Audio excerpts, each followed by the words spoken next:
समय की बात है। स्वर्गलोक में इंद्रदेव अपनी दिव्य सत्ता का आनंद ले रहे थे। हर ऋतु पर उनका नियंत्रण था और धरती पर लोग उनके दिए गए वरदानों और बारिश के लिए पूजा करते थे। एक दिन नारद मुनि स्वर्गलोक आए। उन्होंने इंद्रदेव को प्रणाम किया और बोले, हे इंद्रदेव, आप इतने महान हैं, लेकिन क्या आपने कभी देखा है कि धरती पर लोग आपकी शक्ति को कैसे मानते हैं? इंद्रदेव मुस्कुराए और बोले, धरती के लोग मेरी शक्ति को भली भांति जानते हैं। जब मैं बारिश देता हूँ उनकी फसलें लहलहा उठती हैं। अगर मैं बारिश रोक दूं तो वे अकाल झेलते हैं। मुझे अपनी शक्ति का प्रमाण देने की आवश्यकता नहीं है।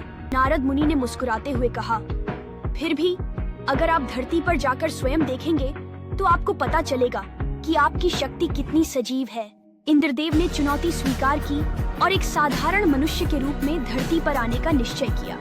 धरती पर पहुंचते ही इंद्रदेव ने एक गांव में कदम रखा। वह एक किसान के रूप में परिवर्तित हो गए और गांव में रहने लगे। गांव के लोग सरल और मेहनती थे, लेकिन मौसम की कृपा पर निर्भर रहते थे। इंद्रदेव ने देखा कि एक बूढ़ा किसान हर दिन सूरज उगने से पहले खेत में जाता और मेहनत करता। उसका नाम रामलाल था। रामलाल ने इंद्रदेव को नहीं पहचाना और उन्हें एक साधारण मजदूर समझकर अपने साथ काम पर लगा लिया। एक दिन रामलाल ने कहा, इस बार बारिश समय पर नहीं हुई तो फसलें खराब हो जाएंगी। हे इंद्रदेव, कृपा करें। इंद्रदेव ने सोचा, मैं यहाँ ये देखने आया हूँ कि बिना मेरी कृपा के लोग कैसे रहते हैं। अगर मैं बारिश दे दूँ तो परीक्षा का अर्थ ही नहीं रहेगा। उन्होंने बारिश रोक दी। गांव में सूखा पड़ने लगा। लोगों के चेहरे पर उदासी छा गई।